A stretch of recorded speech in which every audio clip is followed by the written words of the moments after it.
APJ Abdul Kalam का अगर आप कभी वीडियो देखें, उनका एक्सेंट हॉरिबल था। डॉक्टर प्रणब मुखर्जी जो हमारे प्रेसिडेंट भी थे, उनका एक्सेंट बहुत खराब था। बहुत सारे लोग देखे हैं जिनकी एज आज की डेट में 40, 45, 35 उनकी लेकिन इंग्लिश बहुत खराब है और उनको लगता है कि अब हम सीख भी नहीं सकते। पहले तो मैं उनको ये बोलना चाहूँगा, ये मेंटल ब्लॉकेज है।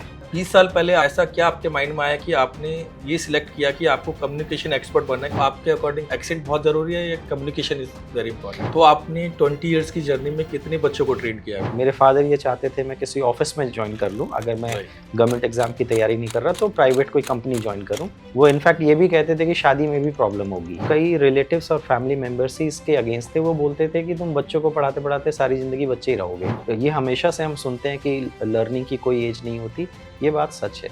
जैसे मैं खुद लोअर मिडिल क्लास से आता हूँ। अगर हम मिडिल क्लास की बात करें तो मिडिल क्लास बिना इंग्लिश के फ्लरिश नहीं कर सकता, आगे डेवलप नहीं कर सकता। गवर्नमेंट स्कूल के जब बच्चे अगर जॉब के लिए जाते हैं, वो टैलेंटेड वो भी बहुत हैं, लेकिन बात जब वो इंग्लिश बोर्ड में जाते हैं तो इंग्लिश बोर्ड में वो कहते हैं कि हमें प्रॉब्लम हुई। सर, मैं आपका फेसबुक और इंस्टा पेज देख रहा था, वहाँ पर मेरे को 2 फोटो दिखाई दी। एक आपकी मनीष सिसोदिया के साथ और राघव चड्ढा जी। तो आपने 20 इयर्स की जर्नी में कितने बच्चों को ट्रेन किया है अभी तक? ये कहना तो बहुत मुश्किल है, लेकिन ऑलमोस्ट हर साल लगभग 500-600,000 तक भी जाता है। जब हमारे इंस्टीट्यूट पे कई सारे और टीचर्स थे, तो एक साल में लगभग 1000 के आसपास स्टूडेंट्स निकलते हैं। तो क्योंकि ज़्यादातर लोग 3 महीने 4 महीने के कोर्सेज़ के लिए आते हैं और मल्टीपल बैचेस चलते हैं, तो उससे ये होता है कि अगर पूरे आप इसकी बातें करें तो मेरे सिर्फ अपने इंस्टीट्यूट से कितने लोग निकले ये कहना तो बहुत मुश्किल है, लेकिन औसतन इतना है। इस बीच में मैंने 8-10 साल लगभग दूसरे इंस्टीट्यूट्स में भी बहुत काम किया।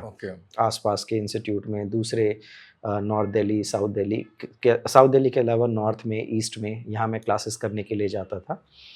तो उन इंस्टीट्यूट की स्ट्रेंथ बहुत ज़्यादा थी। एक क्लास में 200-200, 300 स्टूडेंट्स होते थे। तो इस हिसाब से कहना बहुत मुश्किल है कि कितने स्टूडेंट्स को किया है, लेकिन अच्छा लगता है कि आज भी रोड पे जाते हैं तो बहुत सारे लोग मिलते हैं। सर, ये नेक्स्ट क्वेश्चन मेरा उन लोगों के लिए है कि जो इंग्लिश एक्सपर्ट बनना तो चाहते हैं, लेकिन आजकल का जो सिनारियो है, आजकल का जो एनवायरनमेंट है, उन लोगों को रोकता है। क्योंकि आजकल अगर कोई इंसान अपना करियर बनाना चाहता है तो वो उनके मॉम डैड उनको बोलते हैं इंजीनियर बनो, डॉक्टर बनो या कॉर्पोरेट सेक्टर में एमडी लेवल पे जाओ, कुछ भी ऐसा कोर्स करो जहाँ से इंस्टेंट आपकी इनकम आ जाए। बट 20 साल पहले आपने ऐसा क्या आपके माइंड में आया कि आपने ये सिलेक्ट किया कि आपको कम्युनिकेशन एक्सपर्ट बनना है? क्योंकि उस टाइम भी लोग, कोई इंजीनियर बन रहा होगा, कोई डॉक्टर बन रहा होगा, कोई आईएएस बन रहा होगा, बट आपने इतना टफ प्लेटफॉर्म चुना कि आपको कम्युनिकेशन एक्सपर्ट बनना है। जो आपने कहा बिल्कुल एग्जैक्टली ऐसा था। जब 2003-4 का टाइम था और मैंने ये करियर चूज़ किया, तो सबसे पहले मेरे कई रिलेटिव्स और फैमिली मेंबर्स ही इसके अगेंस्ट थे। वो बोलते थे कि तुम बच्चों को पढ़ाते पढ़ाते सारी ज़िंदगी बच्चे ही रहोगे। राइट। तो उनको लगता था, वो इसको ट्यूशन कहते थे, कोचिंग भी नहीं कहते थे। वो इसको समझते थे ये ट्यूशन टाइप होगा, जहाँ पे छोटे बच्चों के साथ इंटरेक्ट होगा। हालांकि उस समय मेरे पास 11th-12th के बहुत स्टूडेंट होते थे, लेकिन उनको लगता था कि नहीं, ये सही नहीं है। मेरे फादर ये चाहते थे मैं किसी ऑफिस में ज्वाइन कर लूँ, अगर मैं गवर्नमेंट एग्जाम की तैयारी नहीं कर रहा तो प्राइवेट कोई कंपनी ज्वाइन करूँ। वो इनफैक्ट ये भी कहते थे कि शादी में भी प्रॉब्लम होगी, कि अगर आप शादी-वादी के लिए भी जाओगे तो लोग प्रेफ़र नहीं करते कि भई हस्बैंड क्या करता है इसका, तो वो ट्यूशन पढ़ाता है। तो ये एक माइंडसेट था। लेकिन मैं उन फॉर्च्यूनेट लोगों में से हूँ कि मैंने ये माइंडसेट उनका बदल दिया और उसके बाद बहुत सारे लोग मेरे बाद वो आए और उन्होंने इस प्रोफ़ेशन को डेलिबरेटली चूज़ किया। मैंने तो चूज़ किया ही था, लेकिन बहुत सारे लोग वो अपने पेरेंट्स को बोलते थे कि भई जीत सर ने ये कर लिया तो हम भी कर सकते हैं, कि देखो आज उनके पास ऑलमोस्ट हर वो चीज़ है। कोचिंग में नो डाउट अच्छा खासी इनकम है और रिस्पेक्ट बहुत है इसमें। तो आपका एक क्वेश्चन था कि उस समय ये डिफ़िकल्ट था? हाँ, सोशली ये थोड़ा-सा डिफ़िकल्ट था।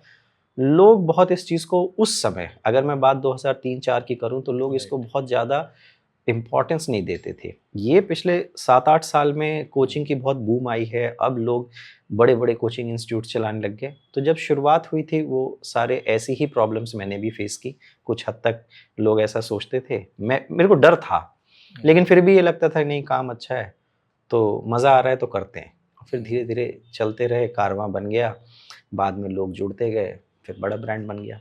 सर आजकल मैं क्या फेस कर रहा हूँ, मैं कॉर्पोरेट सेक्टर में मुझे काम करते हुए अराउंड 15 से 20 साल हो गए। हुँ, मैंने ऐसे बहुत सारे लोग देखे हैं जिनकी एज आज की डेट में 40, 45, 35, हुँ, उनकी लेकिन इंग्लिश बहुत खराब है और हुँ, उनको लगता है कि अब हम सीख भी नहीं सकते हैं, हुँ, हुँ, क्योंकि इस एज में उनको लगता है कि अब टाइम वेस्ट है। हुँ। तो ऐसे लोगों के लिए आपकी क्या एडवाइस रहेगी कि वो कैसे इंग्लिश सीख सकते हैं? उनके लिए कुछ थोड़ा आप मुझे बताइए। पहले तो मैं उनको ये बोलना चाहूँगा ये मेंटल ब्लॉकेज है। ओके। ये हमेशा से हम सुनते हैं कि लर्निंग की कोई एज नहीं होती, ये बात सच है। बहुत सारे लोग सोचते हैं कि बचपन में ही सीख लिया तो सीख लिया, बाद हुँ, में थोड़ा बहुत तो फ़र्क पड़ सकता है, लेकिन ऑलमोस्ट अगर कोई मेहनत बहुत अच्छे से कर रहा है, किसी भी एज में जॉइन कर सकता है। हुँ, इस बात को प्रूव करने के लिए मैं ये बोल सकता हूँ कि मेरे करियर में बहुत सारे ऐसे लोग आए जो लेट 40s में थे, लेट 50s में थे इनफैक्ट। लेट 50s कह ओके। रहा हूँ मैं, not even early 50s, in late 50s थे, वो आए 8 महीने, कोई 1 साल, हुँ, 1.5 साल, नॉर्मली इतना टाइम लोग लेते थे 7 महीने, 8 महीने या 1 साल तक। उसके बाद उन्होंने इस हद तक की इंग्लिश सीखी या इतनी सीख ली कि वो अपने आस-पास कहीं भी इंग्लिश में बहुत अच्छे से जवाब दे सकते हैं, पढ़ सकते हैं, आंसर्स दे सकते ओके, हैं, मेल लिख सकते हैं। तो अगर आप पूछ रहे हैं कि ऐसे लोगों के लिए मुझे क्या कहना होगा, तो मैं ऐसे लोगों के लिए कहूँगा कि ये एक सिर्फ़ माइंडसेट है और ओके। वो बदला जा सकता है। जैसे मैं एक छोटी-सी बात हुँ, अगर कहूँ, मैं 32 साल का हुआ तो मैंने सोचा कि मार्शल आर्ट सीखते हैं। ओके। मेरी बचपन से ख़्वाहिश थी कि हुँ, मैं मार्शल आर्ट सीखूँ। तो मैंने एक बहुत अच्छी अकेडमी जॉइन की और मुझे लगभग 10 साल हो गए हैं मार्शल आर्ट सीखते हुए। तो मैं बहुत इसका शौकीन हूँ और अच्छा खासा है। तो हुँ, ये कोई एग्ज़ैक्टली। ऐसा नहीं है, जब मैंने शुरू किया था तो बहुत लोग बोलते थे अब इस उम्र में दाँत टूटेंगे, अब इस उम्र में तुम ज़मीन पे गिरोगे, ये हुँ, अच्छा नहीं लगेगा। लेकिन ये सिर्फ़ मेंटल ब्लॉकेज है, ऐसा कुछ नहीं है। अगर हमें सीखना हो तो उसके लिए कभी भी सीख सकते हैं, पैशन चाहिए सीखने के लिए। Very nice.